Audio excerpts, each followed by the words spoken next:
नमस्कार दोस्तों, आज की वीडियो में हम बात करेंगे एक ऐसी खबर की जिसने सोशल मीडिया और यूट्यूब दोनों पर अफरी तफरी मचा दी है। हर जगह एक ही सवाल पूछा जा रहा है, क्या सच में अप्रैल 2026 में भारत के 6 बड़े सरकारी बैंक एक साथ मर्ज होने वाले हैं? लोगों ने तो बैंक के नाम तक जोड़ दिए हैं। Indian Overseas Bank, Bank of India, Bank of Maharashtra, Central Bank of India, UCO bank और पंजाब एंड सिंध बैंक। और इसके बाद जनता के मन में डर शुरू हो गया है, क्या मेरा खाता बंद हो जाएगा? क्या मेरा एटीएम कार्ड काम नहीं करेगा? क्या यूपीआई बंद हो जाएगा? क्या ईएमआई बदल जाएगी? अगर आपकी ईएमआई कटती है तो क्या आपका उस ईएमआई में कुछ फर्क पड़ेगा? क्या आपके बैंक का आईएफएससी कोड बदलेगा? तो दोस्तों, आज की वीडियो में मैं आपको एक एक बात बिल्कुल साफ, सरल और सीधी भाषा में समझाऊंगा। ये खबर कहां से शुरू हुई, इसका सच क्या है, क्या 2026 में वाकई ये मर्जर हो सकता है और ग्राहकों पर इसका क्या असर पड़ेगा, और असली हिडन ट्रूथ क्या है, असली सच क्या है। वीडियो बहुत जानकारीपूर्ण होने वाली है, इसलिए इसे पूरा जरूर देखिएगा। तो चलिए स्टार्ट करते हैं। सबसे पहले समझते हैं कि सरकार बैंकों का मर्जर करती क्यों है। पिछले दोस्तों 7 से 8 सालों में भारत में कई बड़े बैंक मर्ज हुए हैं। एसबीआई ने अपने 5 एसोसिएट बैंक को अपने साथ मिला लिया था। जैसे बैंक ऑफ बड़ौदा ने देना बैंक को और विजय बैंक को मर्ज कर लिया था अपने में। वहीं पीएनबी, ओबीसी और यूनाइटेड बैंक एक साथ हो गए थे। यूनियन बैंक, आंध्रा बैंक और कॉरपोरेशन बैंक भी मर्ज हो गए थे। वहीं कैनरा बैंक, सिंडिकेट बैंक का मर्जर भी पहले किया गया। इंडियन बैंक और इलाहाबाद बैंक को भी मर्जर किया गया। दोस्तों, जब ये बैंक मर्जर हुए तो इसके बहुत सारे फायदे हुए। सबसे पहले बैंक मजबूत हुए, एनपीए कम हुआ, टेक्नोलॉजी नेटवर्क बड़ा हुआ, सरकार का खर्च कम हुआ, ग्राहकों को बेहतर सुविधाएं मिलने लगी। यानी दोस्तों, सरकार का मकसद बैंकों को नुकसान पहुंचाना नहीं है, बल्कि उन्हें मजबूत बनाना होता है। इसी वजह से फ्यूचर में ये बैंक मर्जर होना बिल्कुल पॉसिबल हो सकता है। अब आते हैं दोस्तों उस खबर पर जिसने इंटरनेट पर हलचल मचा दी है।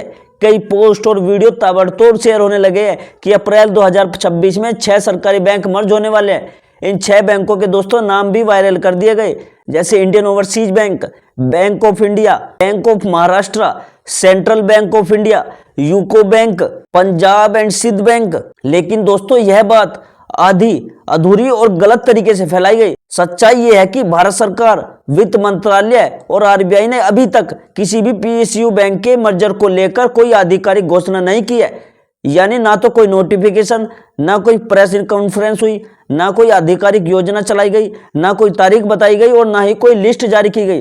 तो फिर ये खबर आई कहां से? असल में कुछ फाइनेंशियल पोर्टल्स और एनालिस्ट्स का मानना है कि सरकार भविष्य में एक और मर्जर कर सकती है, लेकिन यह सिर्फ संभावना है, अभी घोषणा नहीं की गई है सरकार की तरफ से। क्या 2026 में मर्जर हो सकता है? देखिए दोस्तों, जब भी कोई बैंक मर्ज होता है तो उसे लागू होने में बहुत समय लगता है। उससे पहले कई जरूरी प्रोसेस होती है। सबसे पहले क्या होगा, आरबीआई एक विस्तृत रिपोर्ट जारी करेगा, वित्त मंत्रालय उसकी समीक्षा करेगा, बैंकों की फाइनेंशियल हेल्थ की जांच होती है, बोर्ड की आपसी सहमति होती है, कैबिनेट की भी मंजूरी इसमें जरूरी होती है जब बैंक मर्ज होते हैं, और इसमें प्रेस कॉन्फ्रेंस भी एक सरकार करती है और इम्प्लीमेशन की तारीख भी जारी की जाती है जब बैंक मर्ज होते हैं।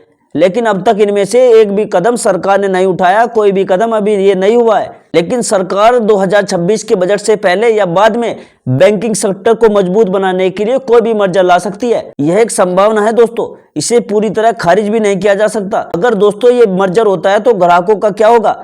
सबसे बड़ा डर लोगों का यही है। तो इसे सबसे आसान भाषा में समझिए। देखो, सबसे पहले आपका खाता बंद नहीं होगा, खाता उसी तरह चलता रहेगा, बस बैंक का नाम बदल सकता है, आईएफएससी कोड बदल सकता है, लेकिन यह तुरंत लागू नहीं होगा। बैंक ग्राहक को एसएमएस और नोटिस मिलते हैं जब ये बैंक मर्जर होते हैं। ATM card, UPI, net banking सब सामान्य तरह से चलता रहेगा। बाद में नए कार्ड दे दिए जाते हैं, लेकिन पुराना भी काफी समय तक वैलिड रहते हैं। लोन ईएमआई बिल्कुल भी नहीं बदलती। एक लोगों का ये भी भ्रम रहता है, जो एग्रीमेंट आपने किया है वो वैसा का वैसा ही रहेगा। पासबुक और चेकबुक आपकी जरूर बदल सकती है, ये बिल्कुल सच है, लेकिन कई महीनों तक ये पुरानी जो आपकी पासबुक है वो वैलिड रहेगी। ब्रांच बंद नहीं होती, बस दूसरे बैंक के नाम से चलने लगती है, यानी ब्रांच वही रहने वाली है आपकी जो पहले थी। जितना डर लोगों में फैला दिया गया, असलियत में स्थिति उनसे काफी आसान और सुरक्षित होती है। ध्यान रहे, यह सिर्फ विश्लेषण है, कोई घोषणा सरकार की तरफ से नहीं की गई है। वे बैंक जिनका नेटवर्क छोटा है, जिनका सीएससी रेशियो कम है, एनपीए पहले अधिक रहा, रिकैपिटलाइजेशन की जरूरत पड़ी थी, जिन्हें पहले आरबीआई ने पीसीए फ्रेमवर्क में रखा था, उन्हें एलआईसी फ्यूचर मर्जर के संभावित उम्मीदवार मानते हैं, यानी ये बैंक मर्जर हो सकते हैं। इस लिस्ट में वही नाम घूमते रहते हैं, जैसे इंडियन ओवरसीज बैंक हो गया, यूको बैंक हो गया, Central Bank of India, Punjab and Sindh Bank, Bank of Maharashtra, Bank of India. लेकिन दोस्तों जो फाइनल डिसीजन होगा केवल सरकार और आरबीआई ही लेते हैं। एक्सपर्ट सिर्फ अनुमान लगाते हैं। ये खबर जो है वो सिर्फ एक्सपर्ट्स की तरफ से आई है। तो अब ग्राहकों को क्या करना चाहिए? देखो, आपको फिलहाल कोई खाता बंद नहीं करना है, आपको कोई पैसे ट्रांसफर नहीं करने किसी भी बैंक में, किसी भी टाइप का पैनिक नहीं करना है। यूपीआई, पीएफ, एसआईपी, ईएमआई सब आपकी सामान्य रूप से चलती रहेगी। और सबसे जरूरी, कोई भी व्हाट्सएप फॉरवर्ड पर भरोसा नहीं करना आपको।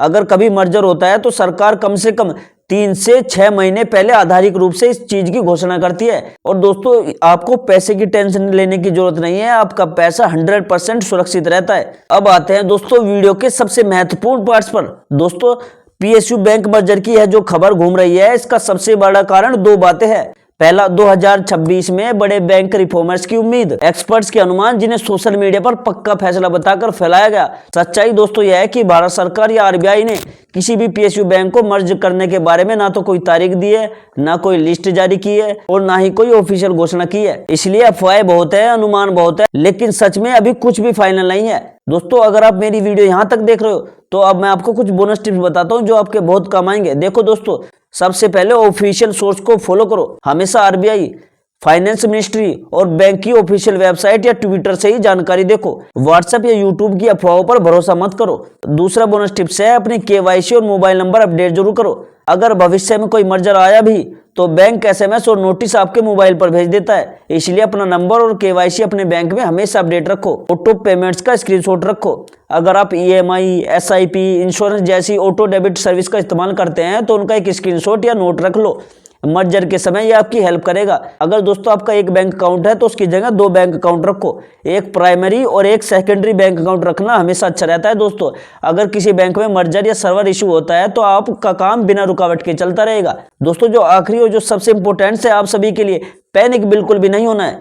बैंक मर्जर में ग्राहक के पैसे, खाते, ईएमआई, एटीएम सब सुरक्षित रहते हैं। बदलाव धीरे धीरे होते हैं और समय दिया जाता है इसके लिए, इसलिए डरने की कोई जरूरत नहीं है। ठीक है दोस्तों, उम्मीद है अब आपको पूरा मामला साफ तरीके से समझ में आ गया होगा। अगर आपको वीडियो जानकारी पूर्ण लगा हो तो इसे लाइक करो, शेयर करो, ताकि बाकी लोग भी डर में न रहे और सही जानकारी उन तक पहुंचे। अगर दोस्तों अभी तक आपने इस चैनल को सब्सक्राइब नहीं किया है तो सब्सक्राइब जरूर कर लो, क्योंकि दोस्तों एक वीडियो बनाने में बहुत मेहनत लगती है, बहुत रिसर्च लगती है, तब मैं आपके लिए खबर लेकर आता हूँ। तो और मुझे दोस्तों कमेंट में बताइएगा कि आपको लगता है कि सरकार 2026 में एक और बड़ा बैंक मर्जर ला सकती है। तो दोस्तों मैं मिलता हूं आपसे अगली वीडियो में, तब तक के लिए जय हिंद, जय भारत।